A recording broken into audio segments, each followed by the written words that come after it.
Alright, session 3. We're looking for shorts. Trying to stick to the rules. Only take shorts when price is below that blue line. And when the blue's below the yellow, that's even more of a confirmation. Give us twice as much confidence. So you see I already got the trade pretty much set up. Like as soon as I opened my screen, this shit was like fucking ready. So yeah, you see price dropped. It fucking came up and couldn't make a new low. So it came back up, and that's where I'm entering in here short. What time was this here? 8 o'clock. So yeah, I do remember this trade like took a while. Like I think it took like an hour, like maybe longer. Like it was like an hour and 10, hour and 20 minutes. This shit is like on time is 10 and a half or some shit.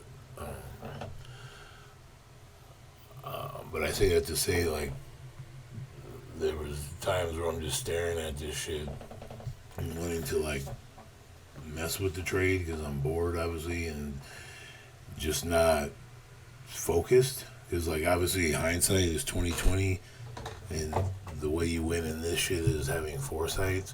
Is like seeing shit, and sometimes when I'm like too zoomed in, I can't see what's going on, and that's when you start making mistakes. Like right here, there's no reason for you to want to buy. Like even though there was a little retrace, you might have scalped that, but there's no reason for you to buy here. And so I'm risking, let's see, this is my first trade, and I'm risking, was it 300?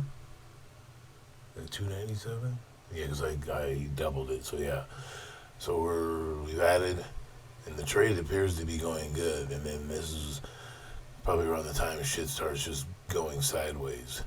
But this is like the importance of like doing these videos to like watch this shit back and see that obviously my stop loss is where I believe the high is and is gonna stay.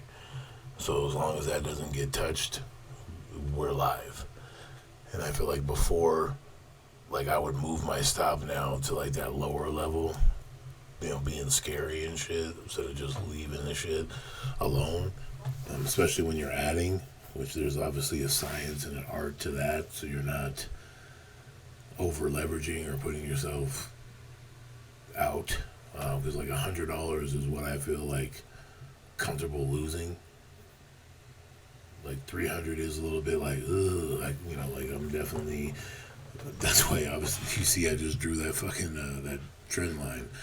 Like that's like when I start touching shit, like that's when I know, like mentally, like it's starting to fuck with me, and like this is where the test comes, where you gotta like push through. It's like a nicotine fit or like a tick or anything like that. Like knowing it's happening and controlling it is like fucking like grade A, like willpower training and shit. Like, and so I drew the trend line just to kind of give me solace, like okay, I know it's gonna reverse, but it shouldn't go crazy. And so we get that good rejection there, and I feel good. But then that red candle just kind of like disappeared, and like right here, I remember thinking like, get out, and that's where a lot of my fucking losses be from overthinking this shit and making moves that you don't need to make.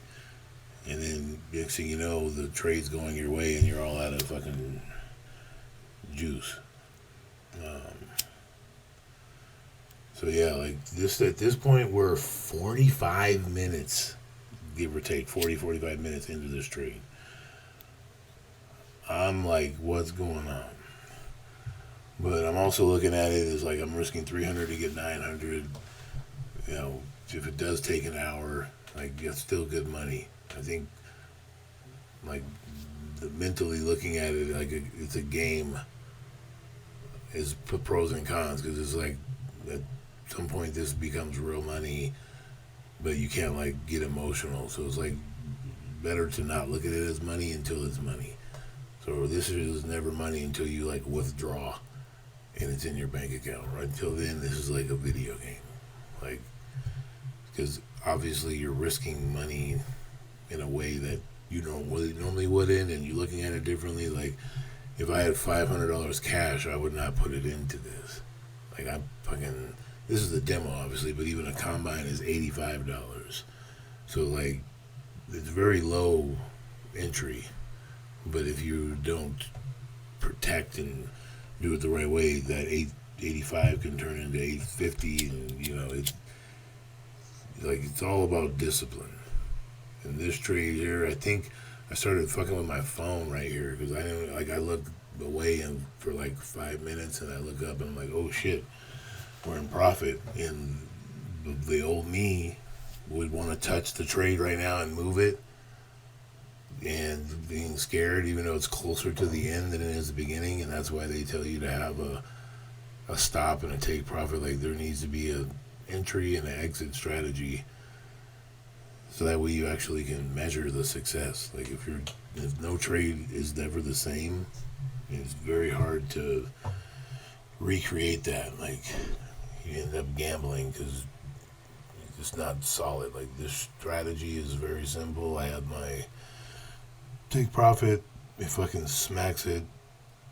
I kept this running because there was another trade opportunity. You see, there's that gap it's entering, and those two green candles is like, I don't know, I think they call it like an order block or something. Like I said, I'm not really big on the jargon, but just from trading this for like a long time, I just recognize that. And as you can see, that okay, I'm gonna actually do it. So you see the trade played out. It was like 2 to like 1.7, I think. But if you would have stayed in it, like, clearly, I think it ended up going like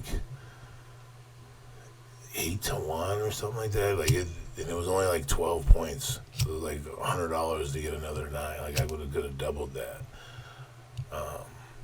But that's, again, the confidence. Like, up until this point, I'm like 8 sessions in a row green, and I'm still like, second guessing and things. So it's like this is a process. So, like, no matter how it looks, like, me going back over and telling you what's happening and when I'm making mistakes, like, until there's like no mistakes and I'm doing exactly what I'm supposed to do, like, this is all part of the process. So yeah, I just got done doing session 4. So I'm gonna go ahead and get that edited and get ready to post that tomorrow. Later.